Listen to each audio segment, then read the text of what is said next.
Welcome.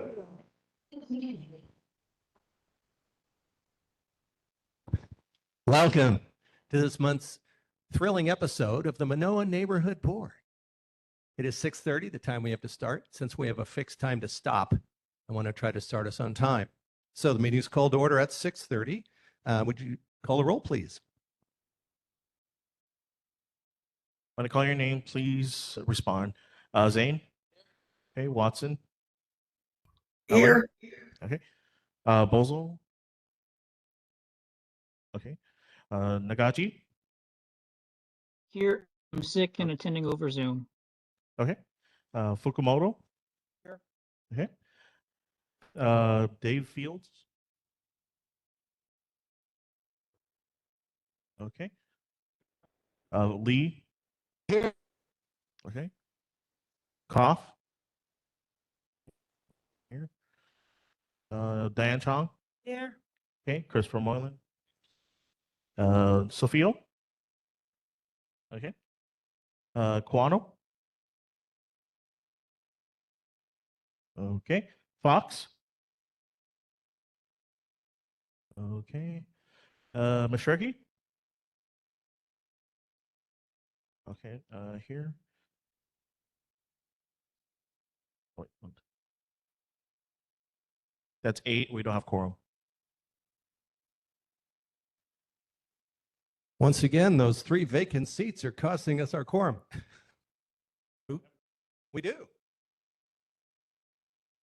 Thank you. Okay. More on that later in the meeting. As acting chair, I'm going to flip 2 items on this agenda. We're going to do board business item 6 before we do community updates item 5. As we have the first 2 pieces of work product coming out of the Proactive Solutions Committee, and we need to make sure everyone gets a chance to weigh in before we find out what any news people have on the other things. Okay, so now we move to 2A, monthly report from the Honolulu Fire Department. Are they here?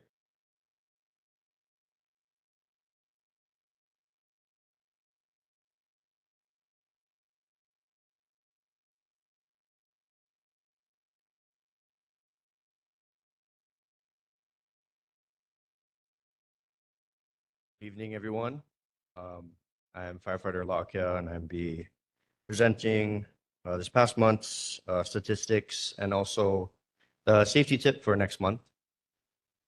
So for fires, we did have no structure, brush, or cooking fires. We did have 1 nuisance fire and 4 activated alarms without fire. As of emergencies, we did have 57 medical emergencies, 0 motor vehicle collisions, ocean rescues, or hazmat incidents. We did have 1 mountain rescue in the past month. Now to our fire safety tip. The Honolulu Fire Department reminds the public to call 911 first. If you have an emergency, do not drive to a fire station nearest your location. It is very possible that the fire company will not be at the station due to responding to other emergencies or performing other duties, such as fire inspections, training, and educational activities. When you call 911, the operator will dispatch the closest available fire company to your emergency. Also remember, when calling 911, to give the operator your initial need, police, fire, EMS, and after you've been transferred to the appropriate agency, an accurate description of your need and your address or location. The HFD is also able to field 911 text messages if you find yourself in a spot where you do not have good reception or voice communication, like hiking. Text your emergency to 911. I'll take any questions if anyone has any at this time. Any questions for HFD? Looks like we have a citizen question.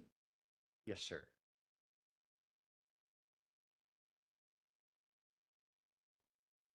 Thank you. Tom Heinrich, the request that I'd like to make, and I'll follow it up to your community relations office. But it has been quite a bit of time since this neighborhood board has received kind of any brief summary of the helicopter operations in the valley as it relates both to Company 22, Company 29 down Makalimu'iliili, and of course, you have a tender apparatus that goes with the helicopter, that kind of stuff.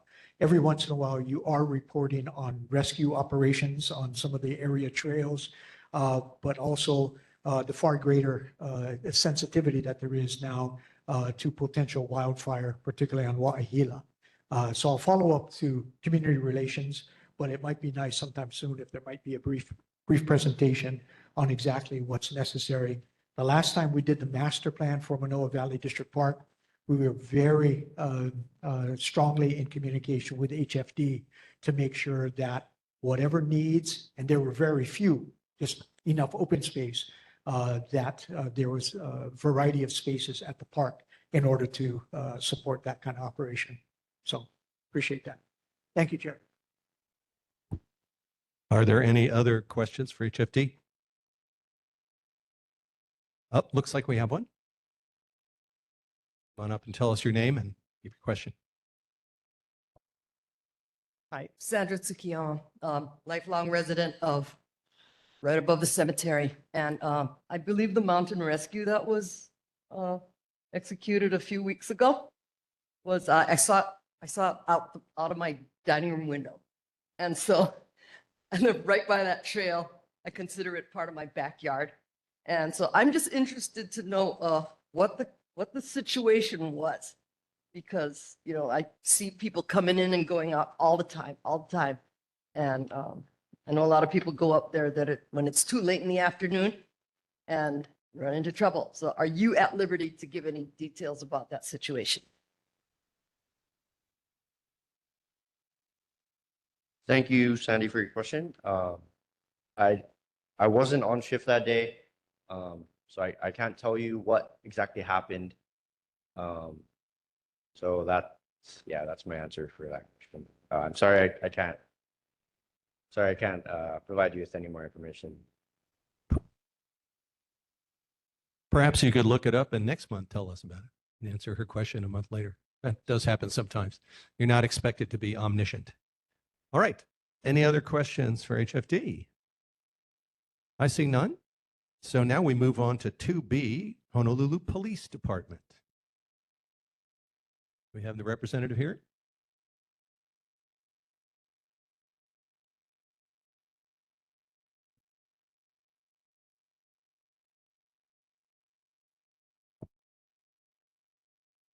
We don't appear to have a representative, at least right now. So we'll move on to 3A. We have our representative from the City Board of Water Supply. Yes, I'm online here. Can you hear me? Yep. Awesome. So up front, I'll apologize. We didn't have the main break report available at the time I made my report. So I will report the January and February main breaks at next month's meeting. If there were any, I'm not sure. I didn't have access to anything. Wanted to report that the Kakela Drive Mohala Way construction project is complete. It's still pending final reports and project closeout. And I know there was some interest in our Kalawahine pipeline project. This is a transmission main installation along Pensacola Street headed towards the post office. So the contractor is currently working in the vicinity of Lunalilo Street. So a good area to avoid during the day. Just a quick general announcement. We are launching our 2026 poster and poetry contest. If you've ever seen the calendars and stuff we put out, if you've got children or grandchildren, encourage them to participate. The poster contest is open to students in grades K through 6. The poetry portion is open to students in grades 7 through 12. The theme this year is Everyday Conservation, and you can find more information on submittal dates and deadlines on our website, boardofwatersupply.com/WCW contest. Lastly, next Wednesday, the Board of Water Supply is hosting a trivia style conservation challenge live on Instagram. So this is Wednesday the 11th at noon.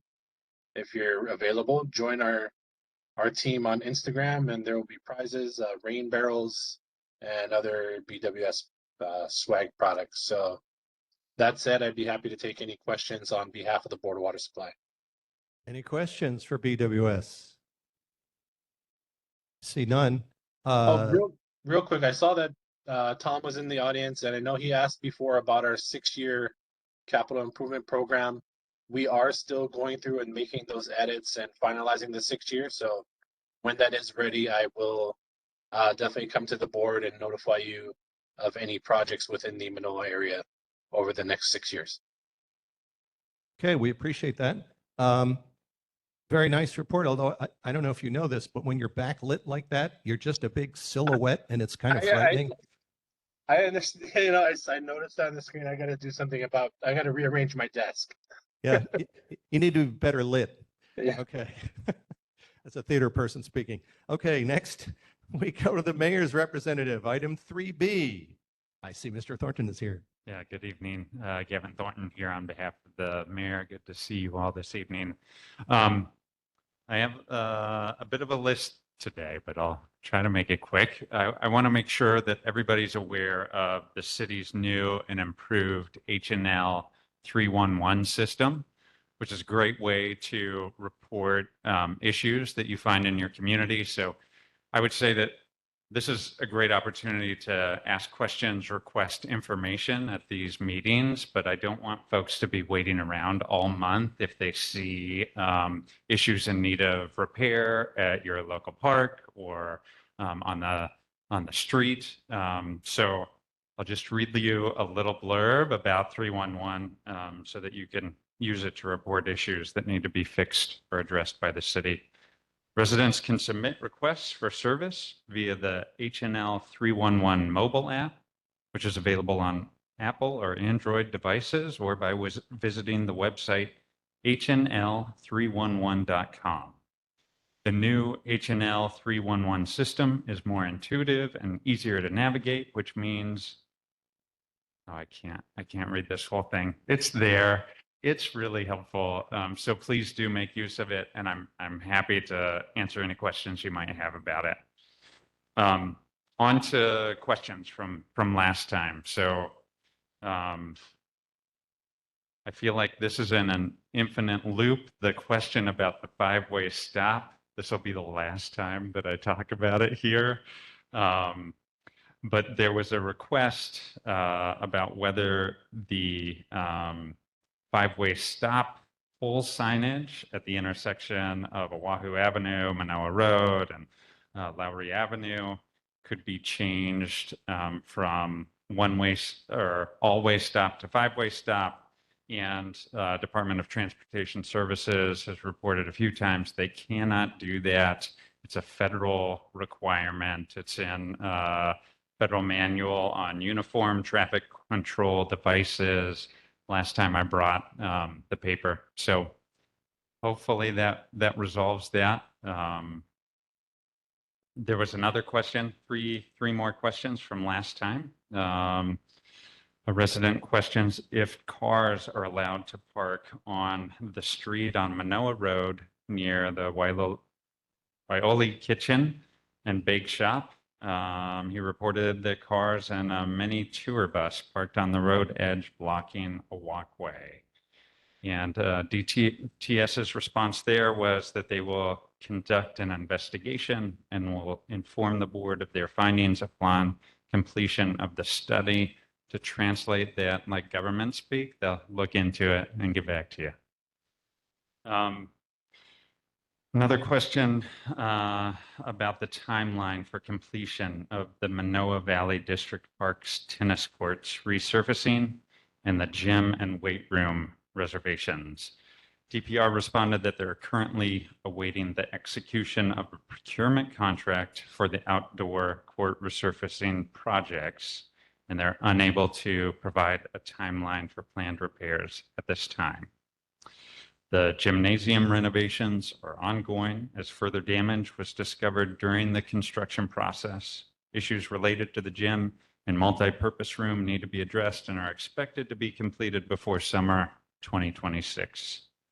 The weight room in the adjacent gymnasium is not scheduled for renovations. The weight room is closed as the area is needed to store items displaced from the gymnasium construction project. And then finally, regarding the timeline for when the Mānoa district pool will be repaired and reopened, the Department of Parks and Recreation responded, the repairs and repainting are estimated to be completed by summer 2026, weather permitting. That is all I have. I'm happy to answer more questions or bring back requests for information. Thank you. Are there any questions for him that he has not already answered at previous meetings? You should not, by the way, have to keep answering the same question over and over. Once it's asked and answered, as they say in court, I think you should be done. It looks like someone was raising his hand back there. Look, we had a couple questions. Come on up and say who you are and ask your question of the mayor's representative.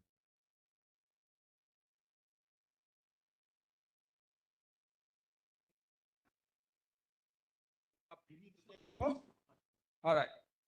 My name is Abidin Kaya, and I live on Alaulave.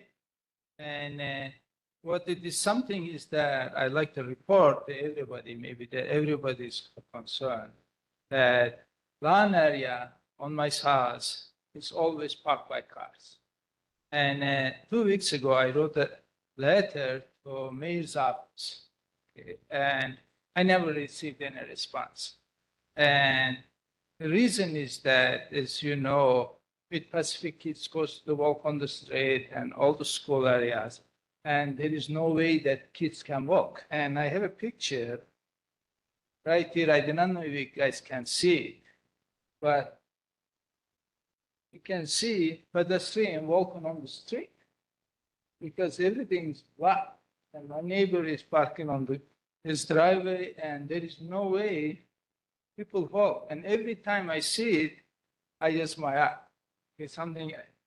This was the Saturday, but most of the time I see kids are going back and forth and pedestrian walks on the street, but no response. Every day, every time I see it, there is some kind of no action taken. Please speak to the mic and continue to speak. I think he was backing away. If you wouldn't mind, I'd love to talk to you immediately after the meeting or maybe even during the meeting. Yeah, you can send him that photo you took and all that sort of. As you've already seen, Mr. Thorne's been very responsive to our question. So you can. And now we had another person who wanted to ask a question. Come on up. What's your name? And feel free to yank that microphone around to serve you. My name is Raylene Tenno. I have two issues. So number one is, what is the exact correct time for this meeting to start? Because it's got two different times. On the agenda, it says 6:30. But when I go back and look on the date on the calendar, it says 7 p.m. So there's two different times on this, which is the neighborhood board website, City and County of Honolulu. It says 7. Where are you finding that 7?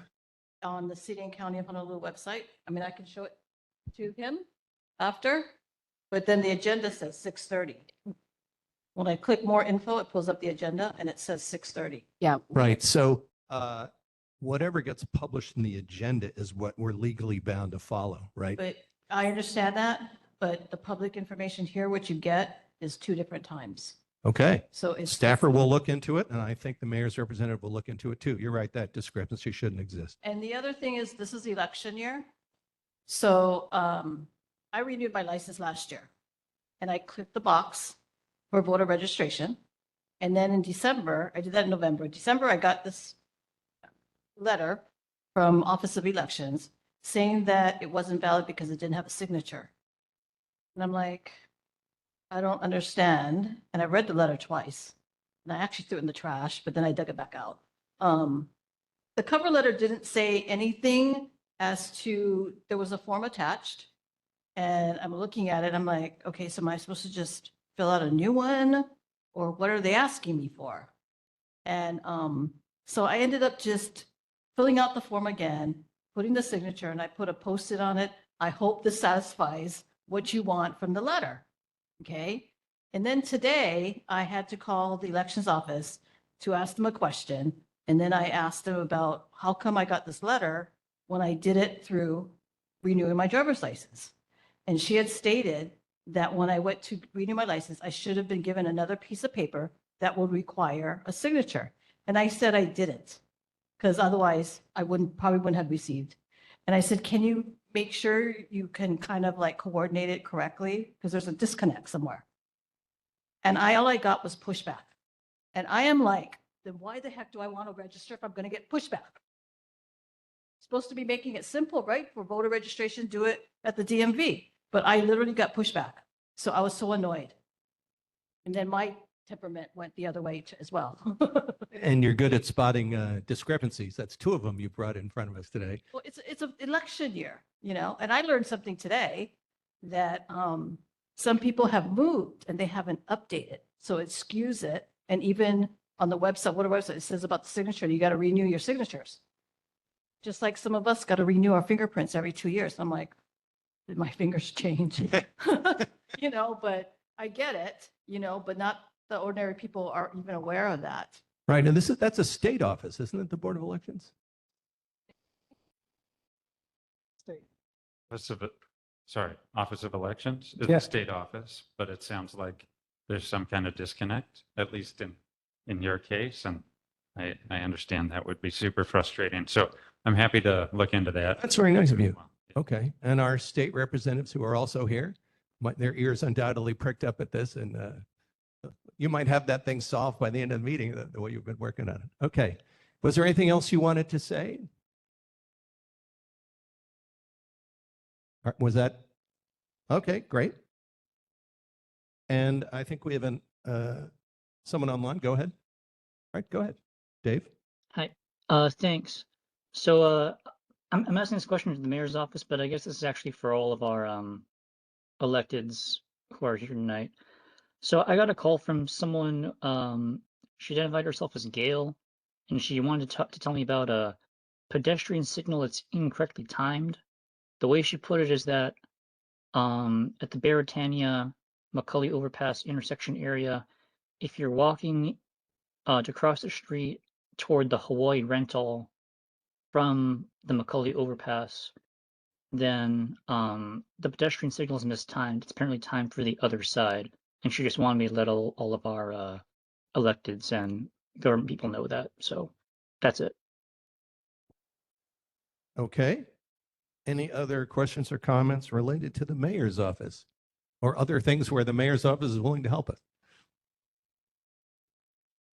Sadie Tsukiyama again. I did not attend the last neighborhood board meeting, and my main pet peeve is the five-way intersection. So since you just announced that there will be no change in signage, what is going to happen? My doctor has told me that I need to reduce my stress. I have been driving in the valley since 1969, and I can say that in the last at least 10 years, I get real pissed off every single time I go through that intersection because people don't wait their damn turn. And I've been flipped off. I almost got hit last week, and this is dangerous. I'm getting older, and I'm probably going to become a worse driver. So these people with no aloha, what are we going to do about it now? Well, as former President Clinton would say, I feel your pain. And there's an agenda item later in this meeting, another possible thing we could do about it. Okay. Have we given him enough work to do? Looks like maybe we have. So next we go to 3C, Councilmember Nishimoto. Is he here or his representative? Hey, this is Heath with Councilmember Scott Nishimoto's office. I'm also ill this month, so sorry that my report won't be too terribly detailed, but I did want to announce that on Saturday morning from 9 to 11 at MidPAC, there's going to be an e-waste drive. Councilmember Nishimoto will be there helping out, so encourage all of you guys to go down there and properly dispose of your e-waste. And that's pretty much it. Happy to take any questions. And it looks like Elton's got a question. Yes, what constitutes e-waste? Can you specify? It's, electronics, essentially, like cords, electronic cords, things that have batteries, that type of thing that you're not really supposed to. Elton, I can email you. I'll find a definition for you and just shoot it to you. Thank you. Okay. Yeah, a lot of stuff that's on circuit boards and stuff, it has toxic metals in it. You don't want to throw in the landfill. So they have a pretty broad definition of what it is. Did I see a hand over there? Go ahead. What time again? Mid-pack? 9 to 11 on Saturday morning. Okay. Any other questions for the council member staff? See none, we move on to our state reports. First one, State Senator Fukunaga, whose staffer is here tonight. Good evening, Chair, members. I have brought a flyer newsletter, but I will bring some of the highlights of some of the bills that are currently being worked on. There's one on emergency management. It addresses the procedures and authority related to state and county emergency declarations. The bill has passed with amendments, and it intends to clarify coordination, oversight during the emergencies. Bill SB 2382 deals with the state law enforcement recruitment retention. It's a 3-year program, pilot program, to help the Department of Law Enforcement on retaining and recruiting law enforcement officers. On bill is Senate Bill 2503 deals with firearms buyback program funding. It proposes to fund statewide to buy back guns and at least 2 events per month on each island. Also, tomorrow at 3:30 on room 225, there will be a hearing on Senate Bill 2397, which I call the Moylan Bill, and it establishes that when a neighborhood board of the city and county of Honolulu has a vacancy, a majority of all the seats that are filled shall constitute quorum to conduct business. Congratulations. Is that your? Basically, okay. that's We're very highlight appreciative of bills. of the senator's work there. And of course, we will be discussing that bill very shortly in this meeting. Yeah. Oh, one more thing. Currently, I am gathering information, concerns from residents of the Mānoa stream. We are in the process of trying to get some CIP to address some of those needs. Before we can run, we need to walk. So what I'm doing right now, I'm collecting concerns from both residents and the Mānoa stream, as well as local residents. So far, we have had a handful of constituents who have provided concerns, which really the Mānoa stream needs help. It's calling for help. In 2004, in Halloween Day, there were a few cars up in the trees on Woodland Bridge, and there was an $80 million damage to the Hamilton Library. We don't want that to happen again. So prevention is better than disaster. So if some of you are concerned with that, I can be reached at h.venegas@capital.hawaii.gov. Thank you very much. One other question on the H2397. Didn't you say to me before the meeting that there's another hearing on it tomorrow? Tomorrow, there's a hearing, sir. Okay. At 3:00, room 225. At 3 o'clock. Okay. So we got a little bit of time. Okay. Thank you very much. Any other It's questions? for decision making. Questions? I don't see any, and our staffer went away, so I don't. Where? Oh, Eldon, go ahead.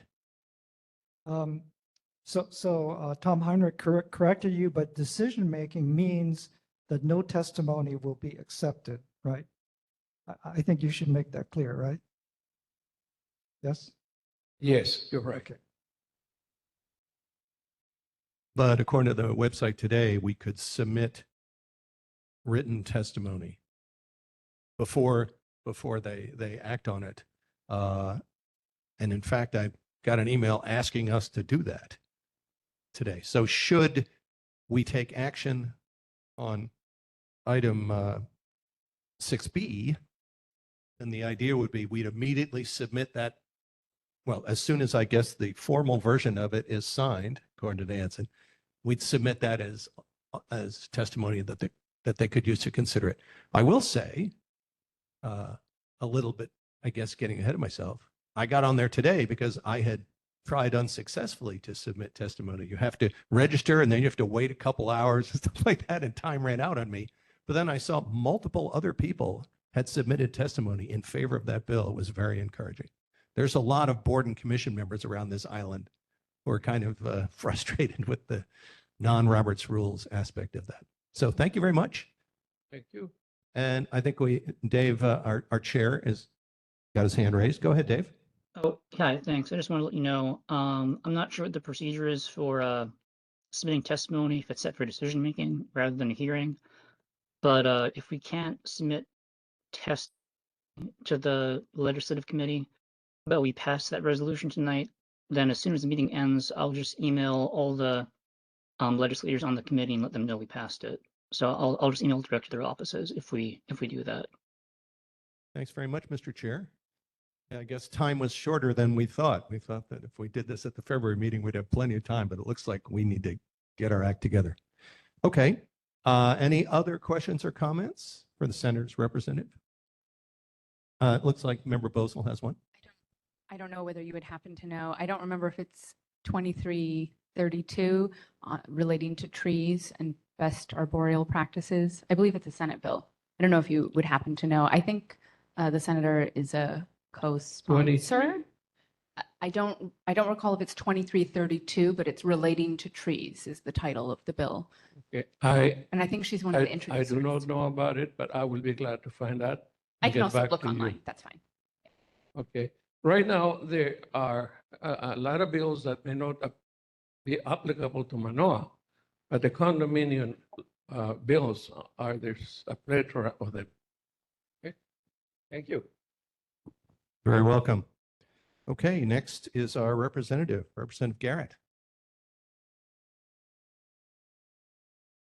Good evening, Acting Chair, members, Andrew Tuckpia Garrett, State Representative for District 22. Great to be here. My apologies for missing last month's meeting. I was out of country at the moment and at the time, and my office manager had a family emergency, so she wasn't able to present our report. I shared the newsletter that we should have received last week in the mail. Includes some highlights and priorities for this upcoming session. We did convene, officially convene a couple of weeks ago, January 21st. I know historically people from this community come down to the Capitol to extend their well wishes and whatnot. Wanted to apologize. You folks may have heard there was about 9 of us that were stuck in the elevator right after we adjourned for session. So I missed a lot of people, but thankfully Member Fukumoto came back and got a nice picture with him. But it'll be a funny story one day, I'm sure, but it was pretty traumatic at the time.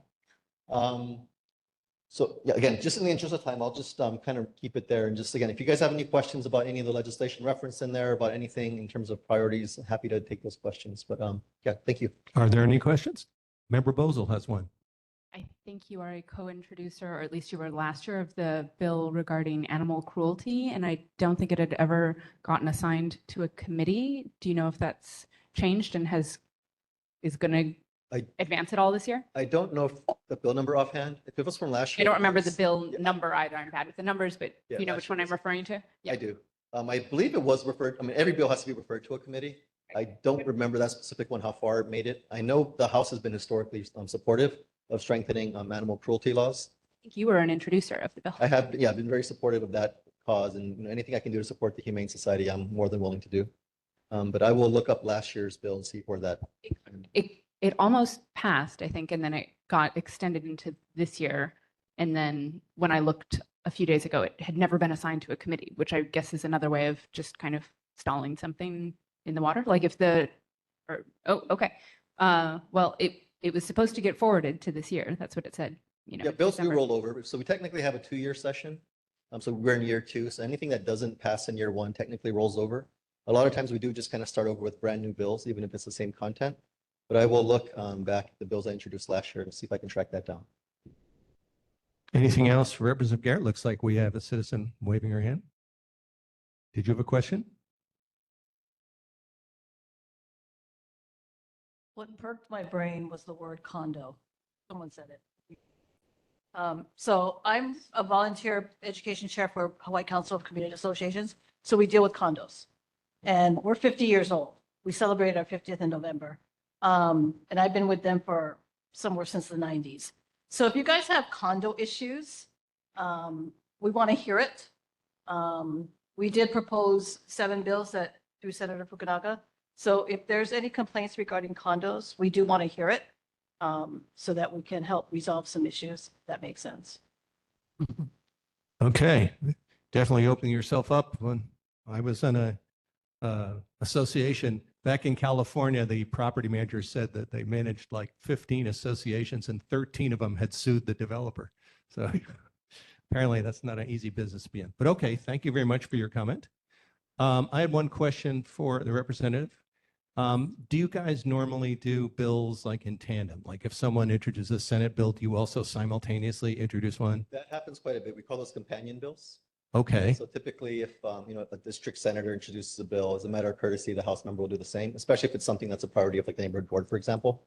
I see. So if we end up passing our resolution tonight, you might carry a corresponding one in the House? Well, the bill introduction deadline is already passed. Oh, okay. I did introduce a bill that we had worked on. It looks like it took a little bit different tack than Senator Fukunaga's bill that Hector just mentioned. I think our bill was broader reaching, whereas her bill is more specific to the neighborhood board. That's But, true. we do have that bill introduced, and that's still alive at this point. Oh, that's great. Thank you very much. Member Bozo has another question. Or, the continuous legislative session bill, again, I don't recall if that's a House or Senate. Is there any chance of that going anywhere? Yeah, that is something that I support in concept. Being at the legislature, we have basically a 60-day sprint, and there's nothing that dictates that it has to end in the first week of May. And I think a lot of good bills just kind of die and fall through the cracks at the very end. I don't think that bill was introduced this year, but there are some carryovers. One of the things that was done on that topic was the Legislative Reference Bureau conducted a study regarding some of the benefits and drawbacks of going to a year-round session. And I haven't analyzed that report in full, but it is available on the LRB website if you care to look at it. Sure, happy to forward it. Okay. And with regard to the Senate bill, we wrote this resolution at the senator's request. It would help me if you passed a resolution for your bill that you just referred to. If you would like us to do that, send us that stuff and we'll take care of it for you. Sure. So that bill has been referred, I believe, to the Legislative Management Committee. So if you do pass such a resolution, we can forward that to the committee chair, encouraging him to schedule that bill for a hearing, at which point you'd be able to testify. Thanks so much. Of course. Any other, looks like Eldon's got a question. Representative, can you give us the bill number for that so we can individually submit testimony? For the bill that I worked on with Member Moylan? Yes. Sure. I think it was 2159, but I will send that to you folks for sure.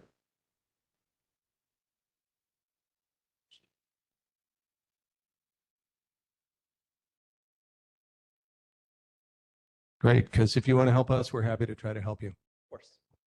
Any other questions or comments? If not, we move on Thank you. to item 4C, which is our Mānoa report. And here's Elmer.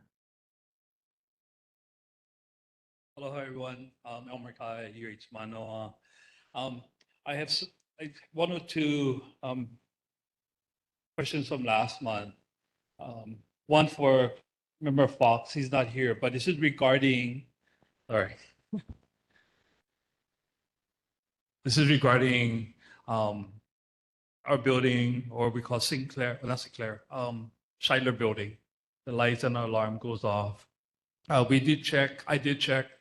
When that happens, we do have a roaming security, especially late at night, that will go and check. It does take time because they have a big campus, but I told them to make sure that it doesn't go on all night. So when Member Fox comes back, I'll report that to him when I see him. The other one is traffic. There was a question to Honolulu Police Department regarding commencement and so on, making sure we are actually looking at trying to do a better job of working with Honolulu Police Department so that there is a process that is quicker and different. As you know, we have a complete street change on those streets. So there is a process of trying to get in and out. And so I'll try to get you a report on more detail next month. Last week, we sent out a notice to all of our students, faculty, and staff to remind them about being good neighbors regarding parking in the neighborhoods. We saw an increase of mopeds and cars blocking residents as well as illegal areas. So we'll make sure to do that. And finally, I just want to kind of give you a report regarding the impact of the U.S. Department of Education and our programs. Yes, we are one of those universities that have to look at all of our programs that are impacted by federal government. And so we are monitoring that. We do have some leeway before things happen, but I'm here to answer any questions, Chair. Do we have any questions? Anyone online? Oh, someone's hand came up. Go ahead. Yes, Laura Ruby, go ahead. Ruby, how are you today? I have a question. I think that something may come up later on in the meeting, but I was very alarmed that those of us that were consulting parties have not been listened to at all regarding the College of Ed property. The planners dunned us at the neighborhood board meetings with statistics and pie charts and graph bars and all of this, but did not say anything more than they were taking the perimeter of the entire green space and College of Ed classrooms and lab school. And this is just very concerning, as I have to repeat it again, and I don't know why, because that's how the university was founded, is by bringing the College of Tropical Ed and the College of Education together, with Founders Gate as being the central tying force, and the green spaces on either side were not to be touched. And this is very concerning that something that's a money-making enterprise is still being considered. I mean, there are certain things for the College of Ed that could be done, but it really takes a bottom-up approach, and it takes a lot of, for example, the HSTA and a lot of community residents. The last meeting that was held at Noelani erupted in outrage from the people in Manoa. And I do think that we really want to have the community involved in whatever's going to go on. So I'm presenting it to you again. You'll probably hear me again at the next meeting or two, but maybe you can clarify. Oh, thank you very much for that. I do understand that we're still in a long process here. We don't have a decision for that area, but I take your note and I will send it back to them, Laura. Thank you. Looks like Member Bothell has a question for you. Can you specify a little bit more where the process is? Because I think when the consulting group came and presented, the next thing was they were going to present to the Board of Governors or the Board of Regents. Board of Regents, thank you. Yeah. And I know that I had brought up some things because there were questions about, the methodology of some of those statistics that they had shared that they weren't certain of, and they were going to circle back to us, and I don't think we've ever heard, so that would be good to know. But do you know what came out of the Board of Regents meeting, or what's the next step in this? Well, the board was the consulting company and our did make a simple presentation of where we are status wise. Right now, the area is just it's still in the planning stage. There is nothing planned for that area, but I will go in more to get more detail for you for next one for sure. Yep. Okay. That, of course, helps us Have one more question. cover part of item 5D. Yes, go ahead. A quick question. And maybe it's a stupid question, but sometimes stupid questions need to be asked. Where did the initiative for Campus Town actually start from at the UH? That's what I would like to know. Do you know the answer to that? I'm not sure where the concept of Campus Town, the idea was really just to look at the property. And some of the ideas that came out was one of them was Campus Town, but I don't know the details. So our consulting probably have more details. Okay. I'll find out for you. For If sure. you could help us to understand the decision-making, kind of structure at UH, since we're not part of that system. Okay. So that we know who to talk to about what, or how things, how balls like this get rolling and so forth, that would be really good question. helpful. That's Thank you. legitimate. Yeah. All right. Anything else? Anyone else? Well, then, thank you, Mr. Kai. And now we move to 4D, Governor Green's representative. Is she here? Online. Hi, everyone. Okay, so Governor Josh Green delivered the State of the State address on January 26 and highlighted housing production, healthcare expansion, affordability, and more.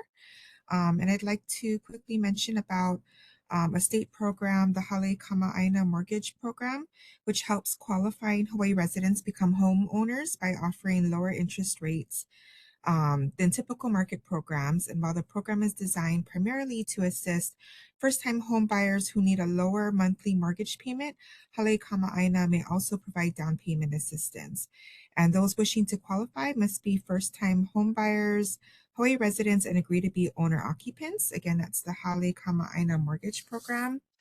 And also want to remind everyone that applications open on March 3rd for the upcoming school year for public pre-kindergarten programs at participating DOE schools. For more information on that, you can visit readykiki.org. And then for everything else from the Office of the Governor's newsletter, you can visit governor.hawaii.gov. Happy to answer any questions. Thank you. Are there any questions for Lacey? Nope, not seeing any. That concludes item 4, our state monthly reports. Now we're going to go, as I said, to item 6. I would like to take care of the action items B and C first. But since those are both work product of the Proactive Solutions Committee that I have to report out on, and then by Robert's rules, I have to make the motion, someone else should be taking over to chair the meeting for 6B and 6C. My understanding is we first go to the secretary. Is she here? No. And then we go to the treasurer. Member Chong, you want to run the meeting for 2 items? I'll pass on that. You'll pass? I don't get to pick. Oh, man. Really? Really? It's the oldest? Longest tenured member of the board? But she's not present in person. She's online. That'd be pretty hard to do. I mean, that's why the chair asked me to take over, because he's attending. but Well, he's I online. just think that Elton should do it. As the old member of the board, I pass that to Elton. What But happened I to don't number think it's 5? really up to you. What happened to Roman numeral 5? Roman numeral 5 will be handled after Roman numeral 6, because we have to get this business done first. Chair, I would like to defer to Robert Zane, who was a former board chair. because Right. he has- And Elton's being our timer. So yes, that's the perfect solution. If former chair Zane would take over for item 6B and 6C, which will be next. Okay, I'm willing to accept the role. Thank you so much. It's all yours. You In the meantime, can you please introduce the first resolution? Yes, I can. 6B is related to Senate Bill 2397, our ongoing problem with quorums. I'm sorry, I stand up. Being 6'2" with a bad knee, sitting in these elementary school tables, I can't do it for very long. You might recall last September, we unanimously endorsed some charter review recommendations for the city, which are the last 2 pages of the packet that I prepared for you. And then our state senator was kind enough to say, okay, she'll prepare a bill. And she asked if we would pass a resolution supporting her bill. That's what the first page of your packet says. And it's simply, her bill, as the state representative pointed out, is pretty narrow. It just says, how about let's use Robert's Rules of Order with quorum and voting, unlike the rather strange stuff we have in our state and city codes. To fill you in, by the way, on the proposed charter amendment to handle this at the city level, our proposal is P003, which means we were one of the first people to submit one, and it has been passed on for further consideration. They had something like 65 possible charter amendments, and Mr. Heinrich and I were at the last meeting where they winnowed the herd. They took out about 70% of them, and they're still doing that. And it turns out that one of the big criteria they use is, does it really take a charter amendment to do this fix? There's all kinds of policies that people would like to see, and they're proposing to enshrine them in the charter, which requires a vote of the public. But does it really take a charter amendment? Ours does. It's the charter that's preventing us from holding meetings like the ones we have where we didn't get a quorum. And as Mr. Heinrich pointed out, under the current circumstance, a vacant seat is more influential than an actual member because it takes more than one of us to outvote a vacant seat, which is always a no vote on every motion. So Senator Fukunaga's bill has had one hearing, and it allowed for some written testimony, and I was gratified to see multiple people submitted testimony supporting that bill. But she asked us if we would pass a resolution supporting the bill, and she said it would be very helpful to get the bill passed. That resolution is before you, along with her request for us to pass a resolution and the Senate Bill 2397, the text itself, and what the status was at the time this packet was put together. Are there any questions on what we're trying to do here? Elton, go ahead. It might be good if you could read the texts of both of the resolutions, or read the text of the resolution. Yes. Okay.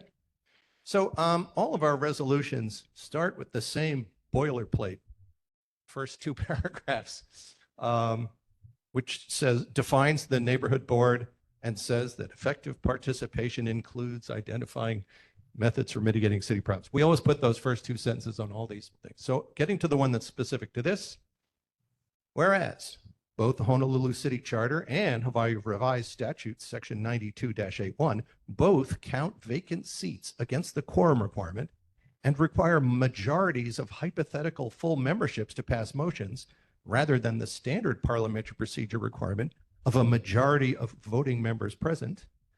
And whereas multiple boards and commissions have not been able to conduct their business on occasion, despite having a majority of voting members present, and have not been able to pass motions supported by clear majorities of the voting members present due to vacant seats effectively counting as no votes on every motion. And whereas charter amendments to sections 13103 and 17104 of the Honolulu City Charter to fix that difficulty, proposal P003 attached, were selected by the Charter Review Committee for further consideration on January 26th. Whereas the Mānoa Neighborhood Board unanimously endorsed these proposed charter amendments at its meeting on September 3rd, 2025, and whereas State Senator Carol Fukunaga has drafted Senate Bill 2397 to make similar modifications to the Hawaii Revised Statutes, therefore, be it resolved that the Mānoa Neighborhood Board endorses Senate Bill 2397 and expresses its appreciation to Senator Fukunaga for her assistance in helping all boards and commissions in the state to carry out their functions without undue handicaps. Be it further resolved that copies of this resolution be transmitted to each member of the City Council, to all members of the state legislature, and to all neighborhood boards. which, as you have pointed out, might also want to write their own resolutions. That's the text. If there are no other questions, then, according to Robert's rules, I'm supposed to make the motion to approve this resolution. So it is so moved to approve that resolution. We have a second. I second. Second by Elton Fukumoto. Do we have any comments? This is the comments period for members of the public or any members of the board regarding the resolution. Anson, is there anybody? Oh, Elton, sorry. Go ahead. I support this resolution because I think we need to join the rest of the world and follow Roberts, which is fairly traditional. It requires a majority only, and that's what we should be doing. Thank you.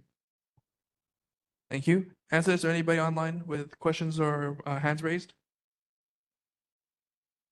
Hearing and seeing none, we'll move on to votes. If there are no objections, we shall pass this vote by unanimous consent.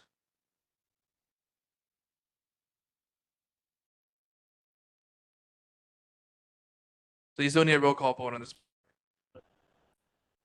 Okay, we'll have a roll call vote on this. Anson, roll call vote, please. Okay, when I call your name, please say yes or abstain regarding the Senate Bill 2397. Okay, Zane? Yes. Okay, Watson? Yes.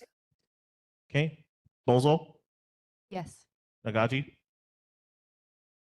Yes. Okay, Fukumoto? Yes. Okay, Fields? Fields? Oh. Oh, okay. Yes. Okay. Lee? Yes. Okay. Koff? Oh, wait, she's not here. Chong? Yes. Okay. Moylan? Yes. Okay. Sophia? Yes. Guano? Yes. And Ms. Shreki? Yes. Okay. The motion is adopted. Thank you very much. Motion's approved and the resolution's passed. Please make your changes, have the chair sign it, and send it off to the parties named on your resolution. Okay, I just one little piece of background. This is the second time I've had to deal with this. Back in Santa Clara County, there was a similar rule, and it turned out it had been imposed on the Transportation Commission by the county supervisors so that we couldn't pass any motions. Like they were very unhappy with a motion the group had passed before. And so they punished the commission by putting this supermajority voting rule. So when I got picked as chair, I went around one by one to all the supervisors and said, can you please stop punishing us? And they did. And it got much better. Life got much better. So thank you very much for that. And thank you to the center for carrying this bill.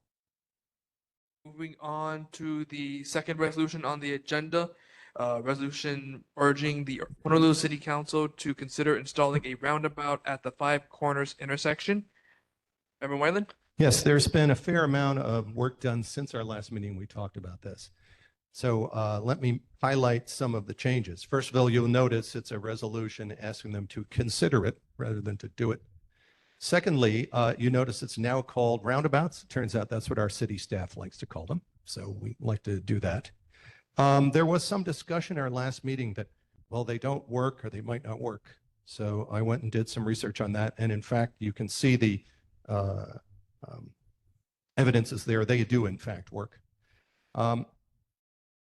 And there was a very interesting thing I found out of my research since our last meeting, which is that when they poll citizens everywhere about installing roundabouts, should we put a roundabout in here? Most people say no. But then when the city goes ahead and does it anyway, the vast majority of them are very happy with it. Well, that was something that I did not know until I did that research. And that'll also be, when I read the resolution out for you, you'll see that. There was a question last time about trees, because I had met with the traffic engineer and to answer this board's previous question of, is it just hard or is it impossible? It turned out it was hard, but she and her staff came up with two possible drawings, which you see as part of your packet.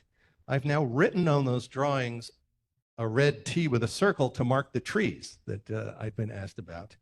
And there's also a picture on the last page, and you can see those two trees, one on the left and one straight ahead. In the two versions that the city staff did for us, the bigger tree straight ahead is not included, but on one of the versions, the smaller tree on the left might come out depending upon the result of the survey work that she said they would have to do to decide how much of that area is actually owned by the city and how much it's private property. She felt it was likely that a couple of corners of property might need to get shaved off. And you can see those are marked on your thing there too. No structures, but in one case, one tree out of the two. Okay, let's see what else was new. Yes, she also told me when I met her that if this were done here, if it turned out that they decided to do it, it would be much less of a major operation than the Kailua roundabout that they've been working on for quite a while. It's a big, long construction project, much bigger, multiple lanes in each direction. So if they were to do it, they might have to clip a couple pieces of property. They might have to take one tree, depending on which design they used. Okay, so that is what I learned since last time. And now I'll read this to you. That's Mr. Zane, that's how I should do this, right? Yes, please. Okay, so that Elton won't have to ask me to do it. Okay, so this resolution has the same two opening paragraphs about our purpose. And then it says, whereas traffic congestion is a pervasive city issue, and whereas roundabouts, also known as rotaries and traffic circles, have been proven to improve traffic flow through intersections of multiple streets when they replace always stop signs or traffic lights. And there's a link to the research there. And whereas roundabouts have been proven to improve safety by eliminating head-on and T-bone collisions, and there's a reference there. Whereas the greenhouse gases emitted by gasoline-powered cars are the cause of the biggest problem in the world, global warming, and roundabouts have been proven to reduce emissions when used to replace other traffic controls, see references above.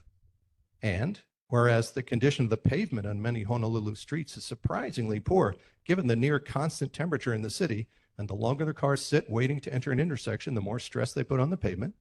And whereas congestion is particularly acute at the five-way intersection of Mānoa Road, Oahu Avenue, and Lowry Avenue, with high traffic volume during commute hours and continual slowdowns due to driver confusion as to whose turn it is to enter the intersection and frequent near collisions due to that confusion.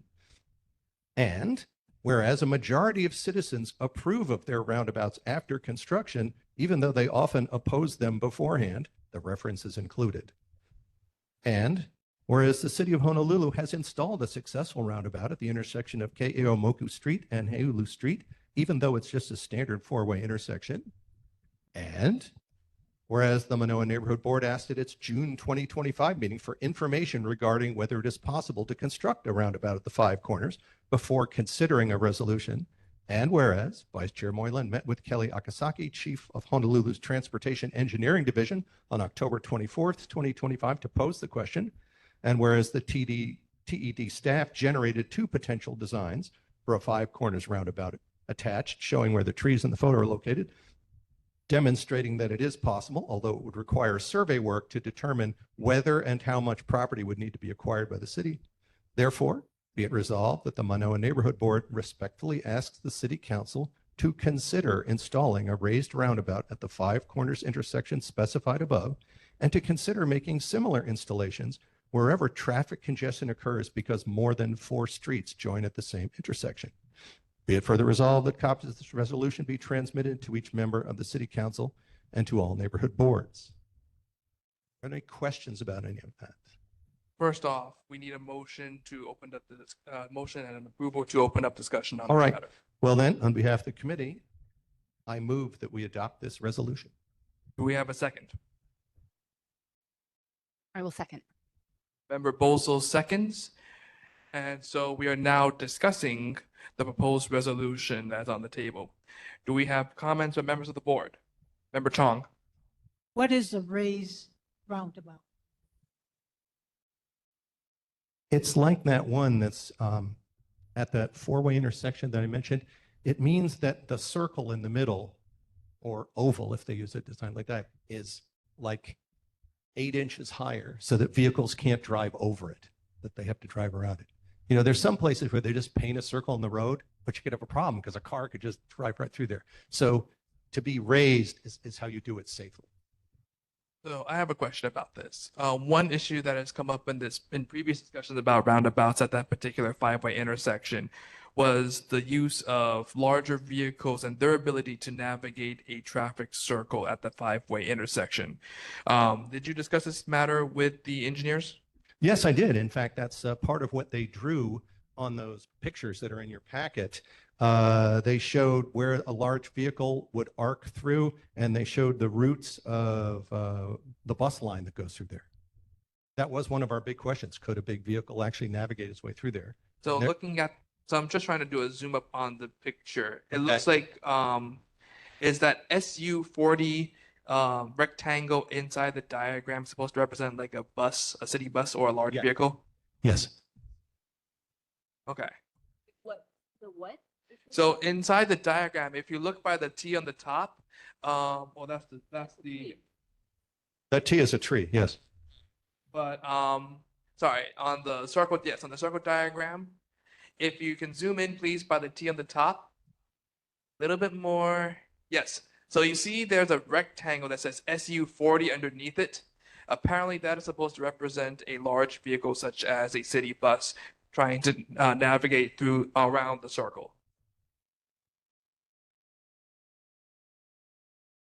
So in that particular one, if you see the little path, the arc that it goes around, let's say it's trying to go onto, go, 3/4 of the way around there, you can see the little point of you might want to zoom out a little bit for that. There, the little point of property on the lower right where the that cross-hatched thing is, that's the place where she says you'd have to survey it and see if you need to take the tip of that. You see what I'm talking about?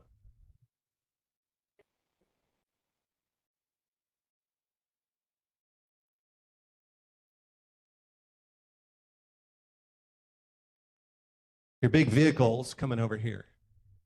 For it to make it all the way around, if it wanted to go here, it would have to go through there. And so this little piece of property, depending upon how much of that is the city's, how much of that is the property there, might need to get shaped off. Oh. Am I to understand that the roads that are being drawn here with, sorry, thank you. So the existing roundabout that's drawn in the center there, that's the raised portion, as I understand it, with the little dashed line. This part would be raised. Right. And this part would be where you drive. Yes, but so you're saying that it would actually potentially have to be much larger than that in order for that large vehicle to make this turn? Because No, she just drew it that way. It would go around here, but they think they still might need to take a piece of that. It wouldn't drive over the raised portion.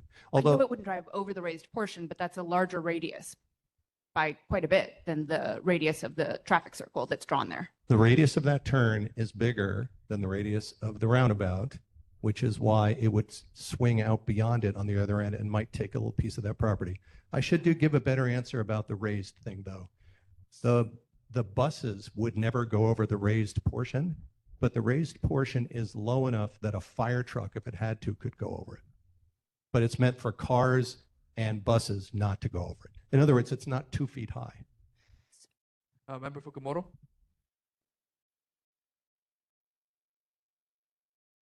Should we go to the blackboard together?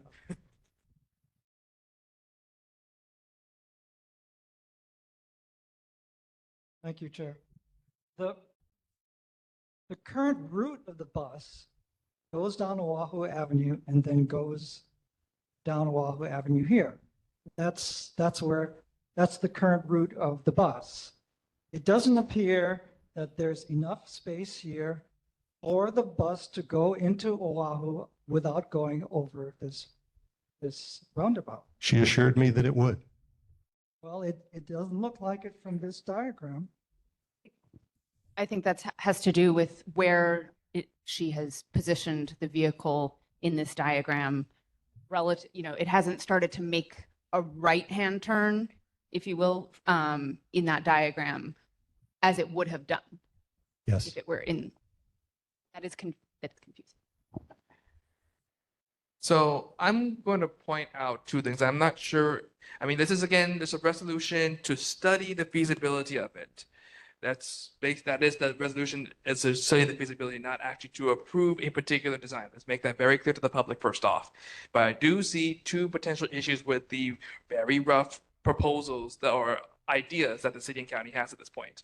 First off, on design number 1 with the circle, that portion that they plan to take off, I'm fairly familiar with that area. That is pure concrete, and that is mostly in somebody's property.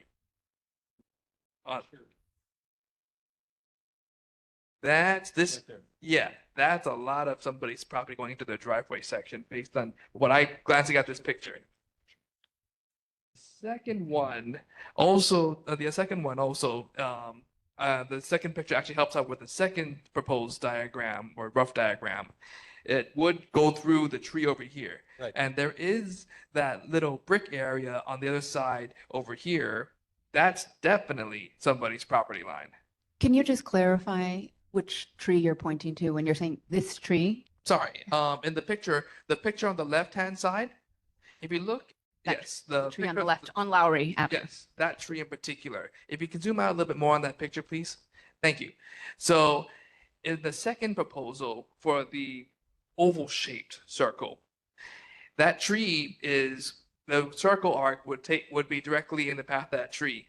And if you scroll back down to the picture, that arc clearly goes through what looks like a fence and a property line that's in that path, right to the left of the tree on the left-hand side.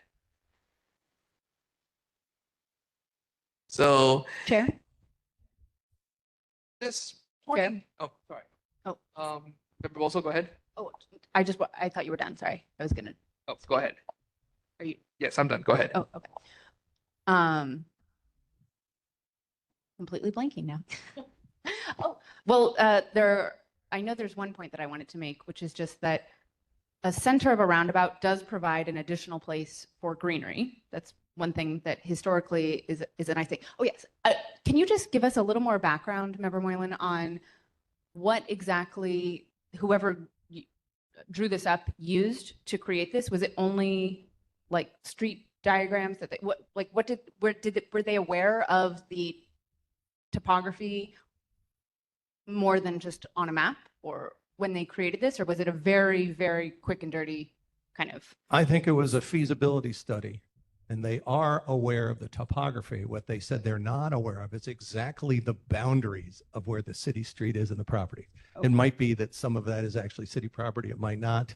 And these, of course, are not the only two ways you could do it. The real thing they were trying to say is, could you do it? Right. And their conclusion was you could. They were looking at grade changes. They were aware of, they had all Yes. that data. Okay. They were. And I guess what we really should focus on here is, since none of us is a traffic engineer, we should not be trying to engineer this because none of us is capable of engineering this. The real point of this was the engineers said it could be done. And so what we as a board should be thinking, if it turned out to be practical, do we want them to consider doing it or not? If we just don't want it, then we should vote no. If we think, yeah, that might be good, then we should vote yes. Or if we recognize that we might fit in the demographic of the research, which is we want to vote no, but we would actually love it after we went in, then we should vote yes. We should really be basing it on our preference rather than on traffic engineering details, which none of us is qualified to do. All we know is the past research says they improve traffic flow, they improve safety, and they improve emissions. Then the question is, do we want to do that or not? Thank you, Member Moylan. Again, the resolution states that be resolved that the board respectfully asks the city and council to consider installing a raised roundabout of the 5 corners intersection specified above, and to consider making similar installations wherever traffic congestion occurs because more than 4 streets join at the same intersection. This is just apparently a resolution for the study of the matter versus proposing to approve or adopt or support one particular design over another, correct? That's correct. Asking for a sort of more in-depth than the quick feasibility that they did. Thank you. Now opening up to the public. Did anybody else on the board want it? Oh, member.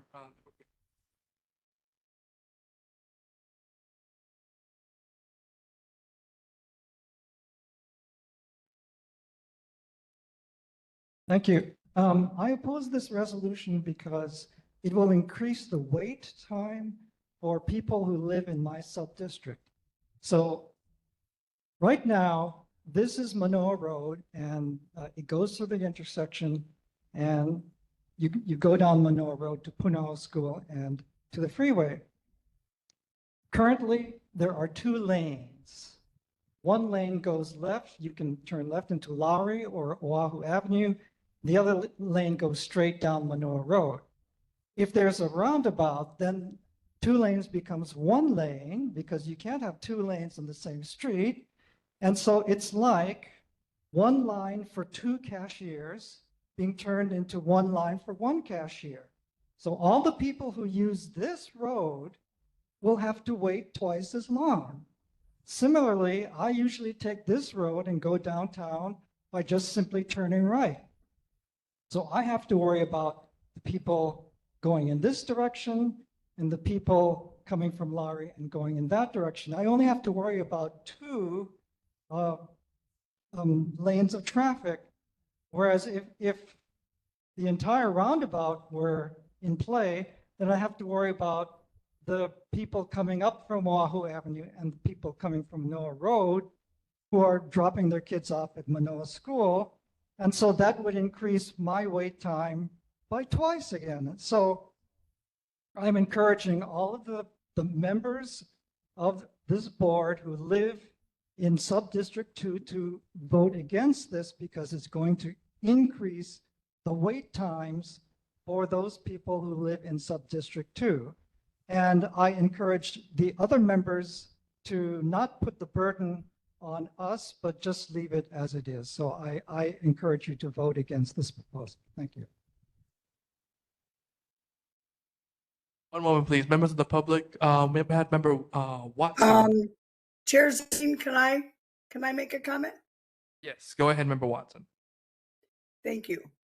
I oppose this resolution because I've been talking to many people in the valley, in the neighbors walking through the neighborhood, chatting at Manoa Marketplace, and they want Manoa as it is, and they don't see the 5-way as a problem.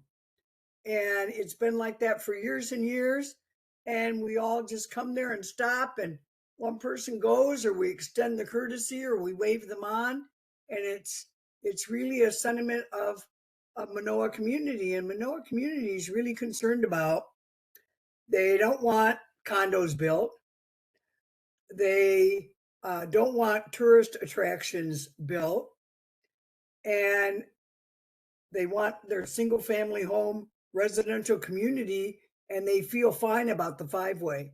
And I know there's a woman who is present at your meeting that said she almost gets in an accident every time she goes there. But I think most people don't feel that way. And people who are worried about it can go down East Manoa Road and they don't have to intersect the 5-way at all to get where they're going. And I agree with Elton, it'll increase the wait time off of Manoa Road, and the entire valley pretty much goes out Manoa Road. And on top of it, I don't think it's necessary. So I don't want to give the city another thing to have to build, another thing to have to maintain, unless it's something really important. So I encourage people to vote no on this resolution. Thank you.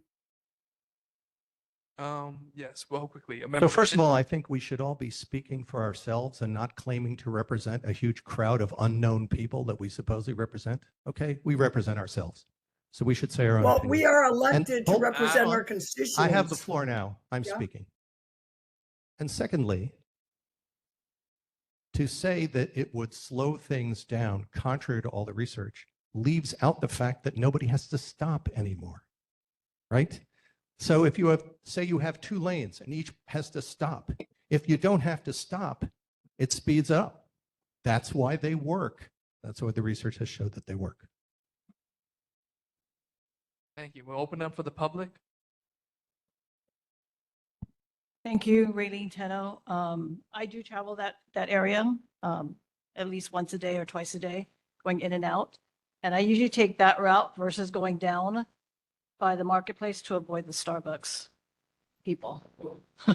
I just, they're on their phone, they're not looking, so that's why I avoid it. But in your comment regarding the buses being able to navigate, I travel often going up Keamoku, so I have to go around the roundabout. I've constantly observed the buses driving over the roundabout. They struggle to go around it. So I've witnessed that several times. I'm serious, I have. On Keamoku. The four-way intersection on Keomoku, kind of by there's a Korean church around there. That one, right? Yeah, and that roundabout was put there because people would speed up. They would use it as a raceway. That was one of the intent of that roundabout there. But I have observed recently, because that's one route that I take home when I'm at times in that direction. And I've seen the bus have a hard time navigating the turn. So whoever told you that should be enough, I would question that ability. Well, but seeing is believing, but I've seen it. Member Zane, excuse me, Member Zane, you didn't call for an end to board members' comments. I just want to make No, sure. but even though the public is up for discussion right now, board members are still able to chime in if you so like. Would you like to, Okay. do you have a comment? Okay. You want me to go now? I was gonna add, Mr. I Member don't, saying, as long as I get a chance to speak. no, go right ahead, please. Okay. I just want to say that I agree with everything that Member Watson just said. And I'm a new board member, so I reviewed the minutes going back about 6 months and I wanted to say, that basically it looks like in August of 2025, word came back from the city's representative, Gavin Thornton, that after consultation with city entities, Member Moylan's tentative proposal for a roundabout traffic circle at the five-way intersection, the consensus from the city was that traffic volume and accident data did not justify a major intervention such as this one. And also that the EMS people had said that a traffic circle would slow their response times. And, I know as a physician that even 1 minute of slowing of response time in certain types of medical emergencies can mean the difference between life and death. So I feel very uncomfortable about this type of decision being made at a political level, and that we're here discussing complex engineering questions. We are not engineers. And I don't think this thing should have gotten to first base, but when the consensus came back from the city, Member Moylan wasn't willing to give up.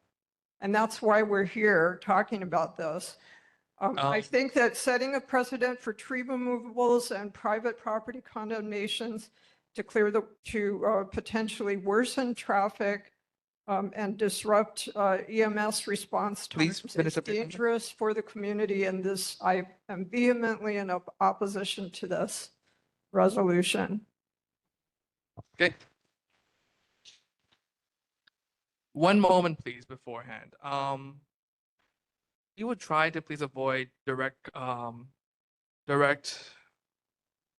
accusations or attacks against anybody, public against members, members against members. Just please keep that in mind when you're making your comments. It can get passionate when you're speaking, but please try to refrain from direct attacks or directing comments if it's in a negative tone.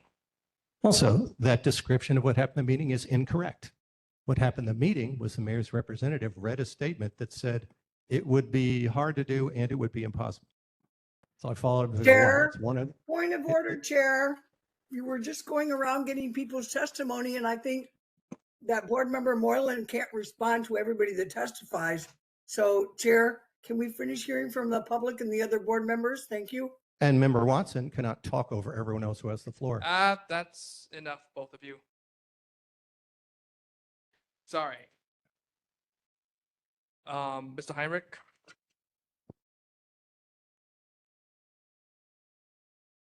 Thank you, Chair.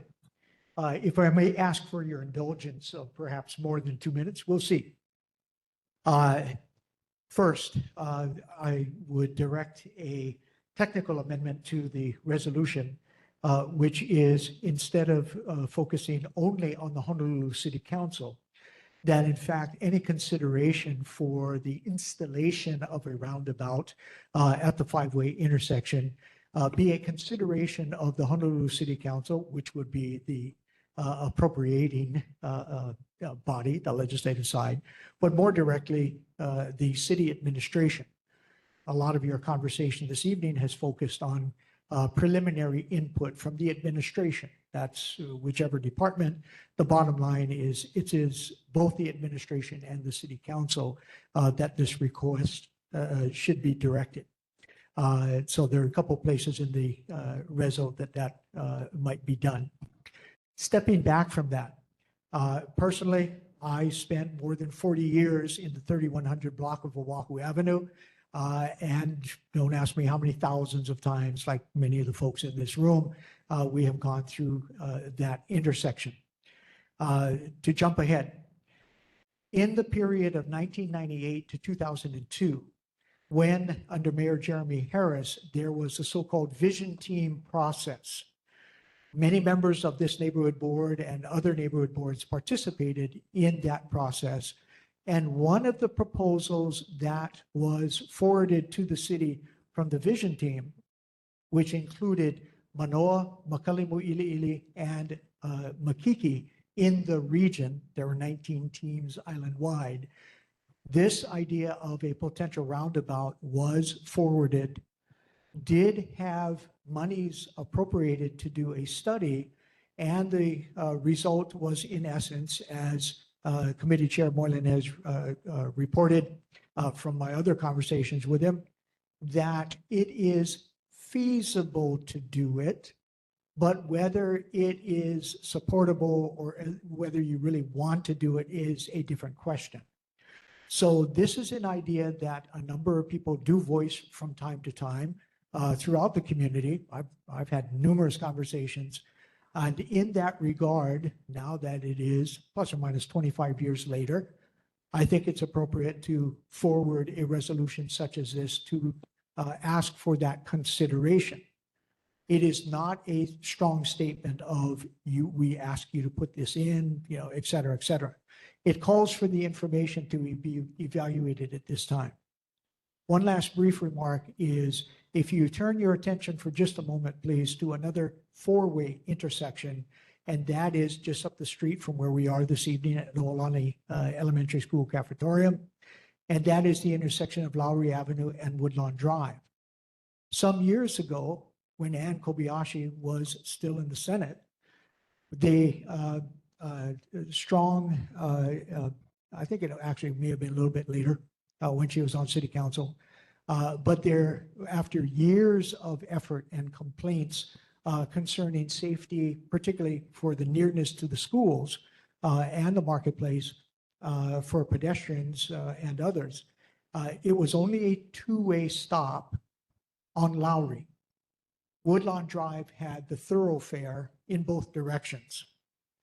The bottom line was a roundabout was designed, a roundabout was just about to be implemented, literally, by excavator, and a couple of the neighbors most in closest proximity to the intersection interrupted the flow.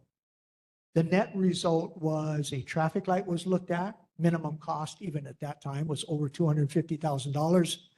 And the net result, to summarize, was that it was then determined to simply make it a four-way stop. After a period of adjustment, quiet. Okay. Bottom line is to consider what some of the alternatives are. It is appropriate, in my view, to ask for more so the city administration.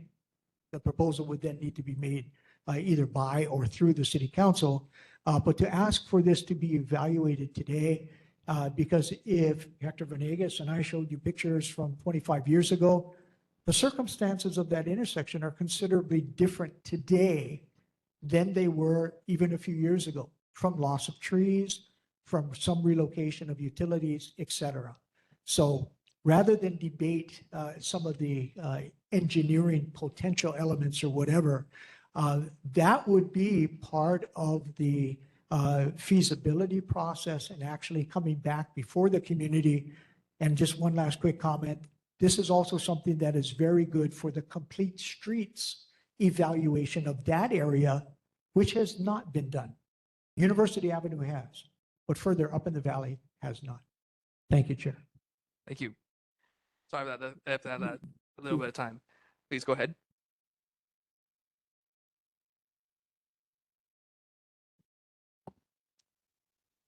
Hi, Brett Kershige, I'm a Mānoa resident. Can you hear me? Yes. Okay, I'm also raising an objection. If you could bring up a diagram, I can quickly point out my points. Some of it has been touched on by, I think, Tom and some of his comments, but specifically, I'm concerned, and we know from, Member Moylan's comments that this is a very car-centric idea, right? But those who've, grown up in Mānoa and who are familiar with this five-way intersection know that there's a lot of foot traffic, bikes, right? People walk their dogs, they jog. It's near a school, for crying out loud, right? They're walking to Mānoa School, they're walking to the parks. So this is car-centric. It's meant to have cars flow fast. This five-way intersection actually has a benefit. It's a natural slowing down of traffic. It allows pedestrians to cross at the many crosswalks, right? I think by putting this solution in place, it would raise the risk of a pedestrian or bicycle accident, car against human being. I think that's the risk that you raise beyond all the other concerns that have been talked about already. So that was my 2 cents. Member Zane, may I make a very quick comment? But hold on, Member Boso. I want to hear from members of the public first. Please go ahead.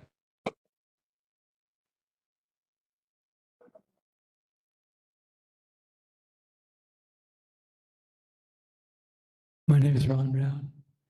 In the half a century that I've lived in the Mānoa Valley, I've walked hundreds of times across the I'm a walker, the five-way intersection, and I've never seen the traffic being a real problem there.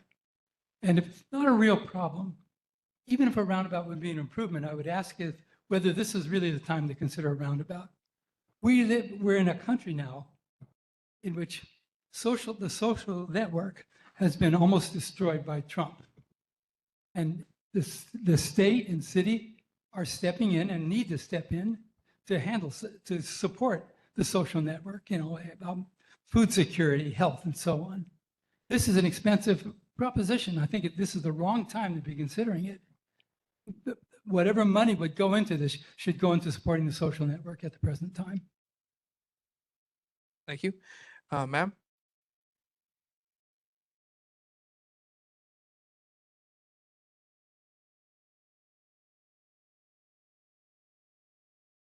Sandy Tsukiyama again. My own observations. I taught the severe disability class at Roosevelt High School for at least 6 years. And once a week, we would get on the number 17 bus, go down to Ala Moana Center.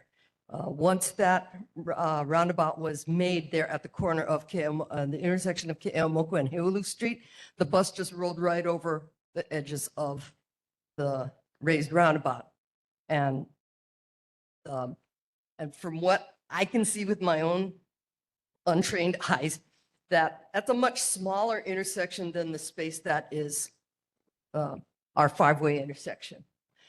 And also, I lived in Latin America for years, and where roundabouts are very prevalent, and they have way less accidents than what we have over here.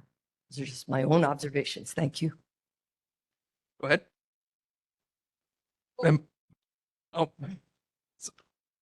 And at the intersection of Heulu and Ke'eaumoku, none of the properties were destroyed, trimmed, no trees were dropped down, nothing. The properties stayed as they were, those four corners. after him, Member Boso, and then that will be our final comment. Oh, I'm sorry. But please, in the meantime, go ahead. I'm here as Hector Venegas person, not official person. I have lived in Mānoa for the last 60 years. I have lived in Rainbow Drive for the last 55. To this date, I have not seen or heard of accidents at that intersection. We happen to have a community that is gracious. They wait for you to move. The cars that may cause the problems are tourists or local people who are not familiar with that corner.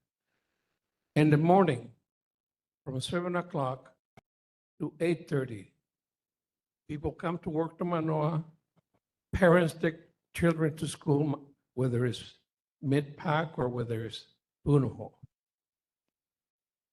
Grandmothers sometimes bring the grandchildren because they live in Mānoa, but the children might live anywhere else. They come, and so far in that corner, we have not had accidents that have taken any lives or have caused any great damage to the properties. I think that the way we have lived for the last 50 years, I hope I don't change, we don't change it. This is a very good idea.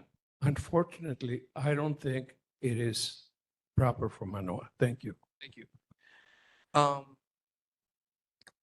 So We have Ms. things Ruby, to please go say ahead. online. Yes, Ms. Ruby, Yes, please go ahead. I'll go ahead. Okay, thank you. Yes. First of all, I oppose the idea of a roundabout. And as you probably know from my earlier comments this evening, I am much in favor of green spaces and green everything. You folks in Manoa Valley are known for your green valley. It is a great accomplishment that you have kept it green. I A don't have the roundabout will- remote. I don't have anything. I don't know anything about this. Wait a second. I don't know. Somebody's talking and it's not me. Please continue, Ms. Ruby. Yes, thank you. Okay, a roundabout will take away some of the properties. It would also add more concrete to the area. It would probably be concrete or tile or whatever it is. This would raise the heat map in that area. And what you have, I think there's a roundabout in Kaimuki somewhere, and what you have are weeds growing. No matter how hard you try, you'll have weeds growing, and you know that there's only so many maintenance crews that can keep something like that down. So you have to know that you're setting yourself up for something that does not have something pleasurable that comes from the greenery. So I'm opposed. Thank you. And there was somebody else online? Miss Yes, Janice hi. Mitchell? Yes, hi. This is Janice Mitchell. I'm speaking for myself. I apologize. My camera's non-functional right now, but I also oppose this resolution. I think Ellen Watson and Ellen Sophia have spoken pretty eloquently, as has Brett, excuse me. But my question is, if we're talking about taking property from people who live on that street, and in one of those designs, which to me, honest, looks like a back of the envelope calculation, does not look like something that was, done with a significant amount of consideration. Has anybody talked to those property owners? Because if, as Tom Heinrich mentioned, a roundabout at the corner of intersection of Woodlawn and Lowry ended up putting a stop to a roundabout there. If I were one of the property owners at Five Corners, I'd be pretty angry with the board for requesting this without speaking to me about it first. Thank you for your comments on that. Again, it's only a feasibility study according to Member Moylan, so there's no proposals. This is only just a rough draft idea that was presented from the city and county. At this point, due to the time, we are closing additional comments and moving on to votes on this matter. I'm sorry, Member Bozo. No, it is because if I remember there. Fine. One more comment from Member Boso. I do apologize, but we are 8:10 at this point. So we do need to, this is our final comment. Okay, thank you very much, Chair.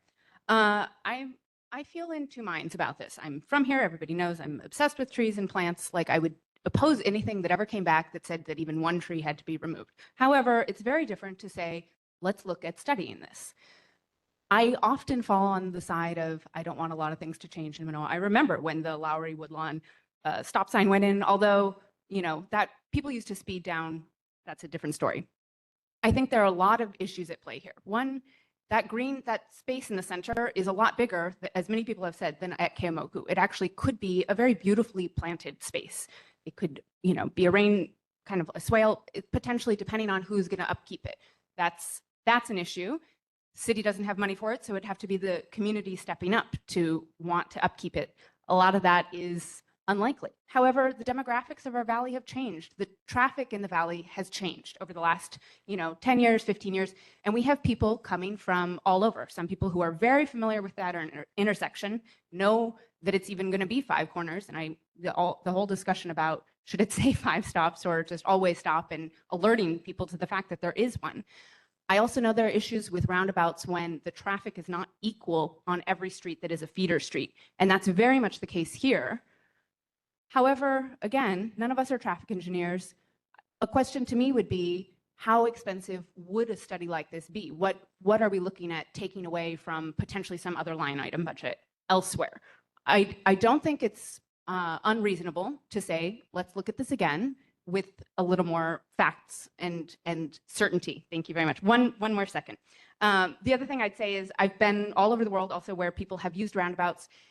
Everyone has different levels of aggressiveness when driving culturally, right? And some places I've been, people signal to leave. However, and that's great. Then somebody's leaving. I can enter because they're not going to be coming all the way around. I think here it's going to be a little more tricky where we've got a lot of people who are much more deferential to other drivers around them, but then we have tourists and other people coming in who are much more aggressive, as we know. The roundabout could alleviate that, could not.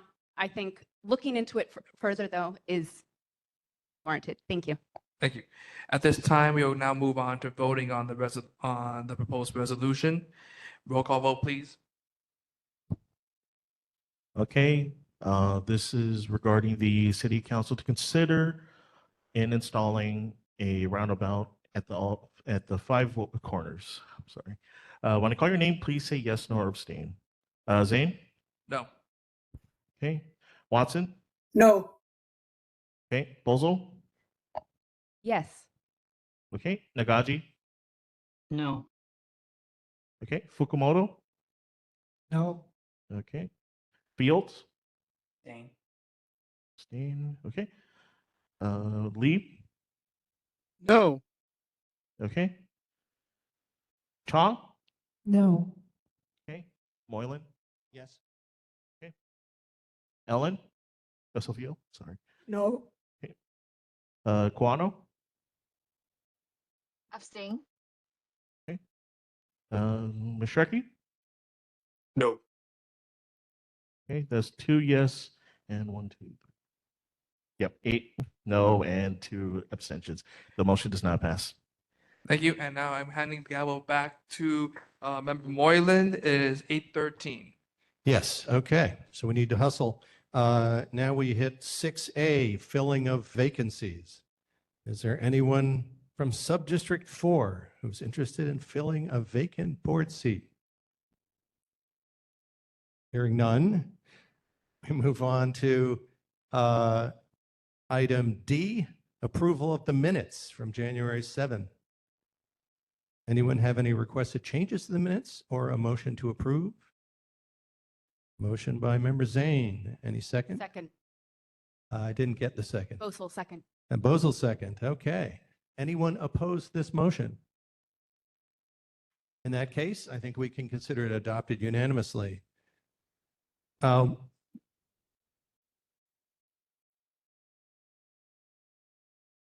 And item E, the Solutions Committee report. There's a bunch of stuff in the hopper on the committee. This was the first 2 things that came out. What's still being worked on is sidewalks, particularly on Lowry, traffic, and undergrounding of utilities on University north of where they're currently undergrounded. So you can expect to see some work product from our committee on that soon. All right, now we go back to community updates. 5A, updates on Mānoa Banyan Court. Is there any such a thing? As far as I know, no. I did speak to somebody at DPP today. What I was told was no updates. Vice Chair. Go ahead. I would like to just mention that because I run to the cemetery from Lower Manoa on a regular basis, so recently I took photos because I saw a backhoe inside one of the dirt roads, and I also noticed pretty extensive grading has been going on in the largest triangle where the so-called pavilion is. A pretty extensive amount of grading work has been done recently. So I don't know how we can find out from the city or ask the city to find out what's happening there, because the project hasn't been approved. So, you know, it's a little alarming to see that happening. Anything else on 5A? Then 5B, updates on Aria Lane. Any such update? Crickets chirping.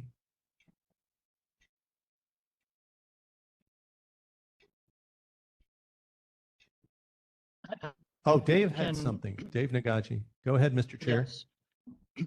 Sorry, I wasn't sure if there was someone from the Malama St. Francis group there, but I got an email from the city apparently. So an appeal got filed from the initial approval of the Arlene project.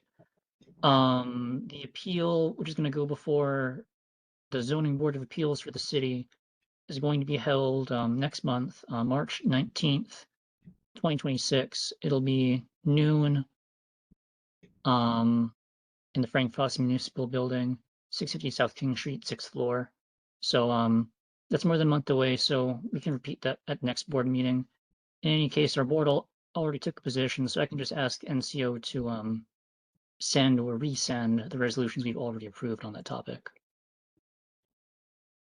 Okay. Laura Ruby? Yeah, I'm sorry. I'm for C. I jumped ahead to section C. Okay, so that's not on 5B. Okay. I'm just waiting for C. I jumped ahead. Sorry. Okay, anybody else in 5B? Seeing none. Now we go to 5C. Go Okay. ahead. Okay, the Alway flood mitigation, the meeting, Tom Heinrich was also at the meeting. There'll be another one in March, and I seriously encourage all the neighborhood boards, churches, schools, everybody else to come to the meeting to truly make it a bottom-up kind of collaboration. Right now, the part of it, it's called civic, and it at first was going to tax all these TMK property owners for funding, and this was not correct. They took it out, but there's other ways that it doesn't need to tax all of us that are in the whole watershed area. And one of the things that could be proactive from all of us is that unless some of you really want them, the flood walls should seriously be taken out of any further discussion by the Army Corps of Engineers. And so it'd be really important for somebody to either be designated from your board or to come along anyway. Tom, maybe you can fill in some more if you want to. Thank you. There's any other comments, updates on 5C? I see none. We go to 5D, updates on the University Lab School and proposed campus town project. We got some of that earlier in the meeting with the UH report. Is there anything else to add on that? Laura Ruby. Yes, I would just encourage people to come to whatever the next meeting is.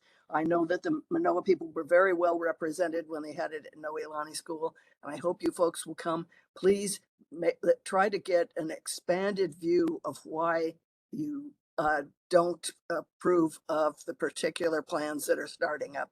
I mean, an entertainment center and leisure time for supposed UH students who just seem to not have to work or do any studying.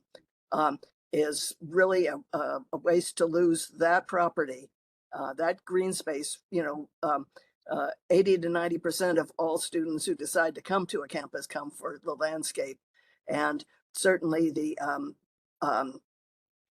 Kamehameha Schools at Pucks Alley is going to outdo anything that the UH is going to be able to do, because they have loads of money to do it. And they're already planning big things down at Pucks Alley area.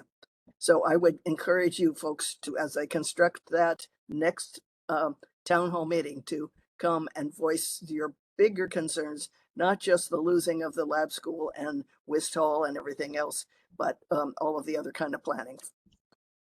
Thank you. Okay, that takes care of agenda group 5. We now go to 7, community concerns, things that people would like us to possibly put on the agenda of a future meeting, because we can't take any action on them tonight because they're not on tonight's agenda. Does anyone have something like that? 2 people have raised their hand. Okay. We got about 9 minutes. So please be brief. Mr. Chair? Go Mr. ahead, Chair? Glenn. Yes. I'm trying to get connected by video here. Hi, this is Glenn.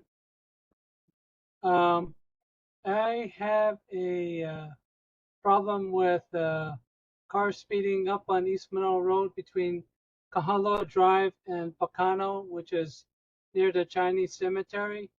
I know the police usually park at the fork in the road, but I don't know if they actually check for any speeding, but I haven't seen any police cars there lately. And I would like to propose more coverage by the police to check the road, the straightaway that goes all the way up from the last traffic light all the way to the Chinese cemetery, to monitor traffic going Mauka bound, especially in the afternoon, rush hour traffic.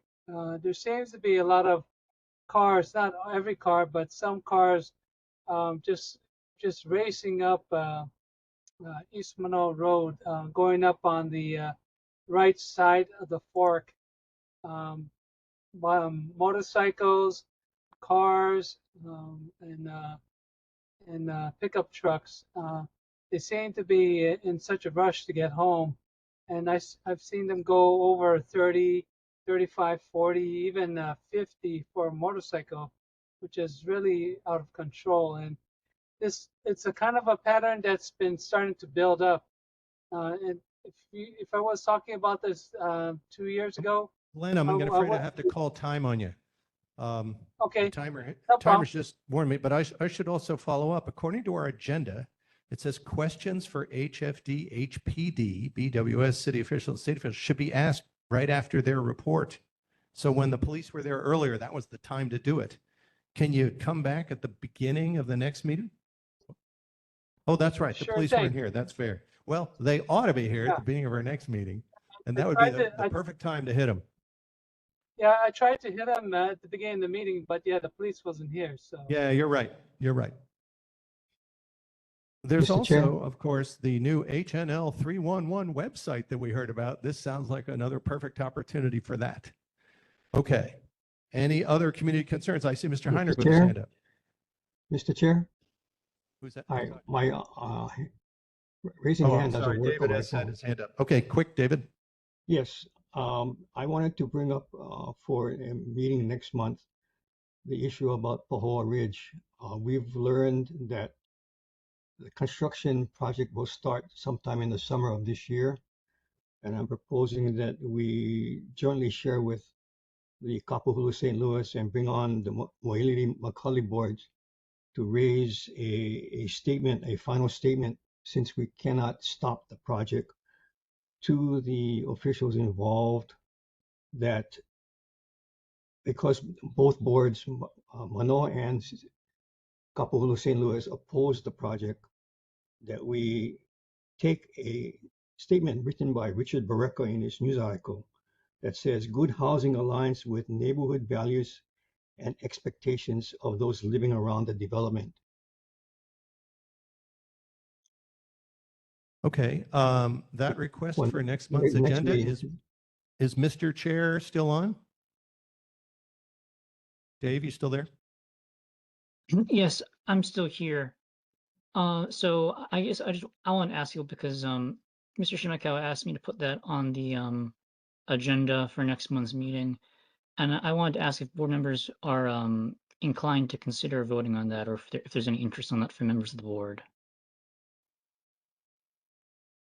Happy to consider voting on anything. I mean, it's up to you, Mr. Chair. Anyway, we'll leave that for your consideration, given that we now have 5 minutes. Now, Mr. Heinrich. Okay, thank you, Chair.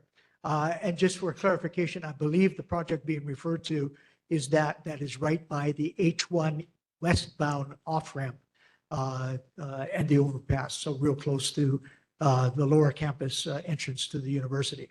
I would certainly urge you to consider that at the March meeting. Very quickly, the issue that I would raise for future discussion is sidewalks in certain areas in the valley.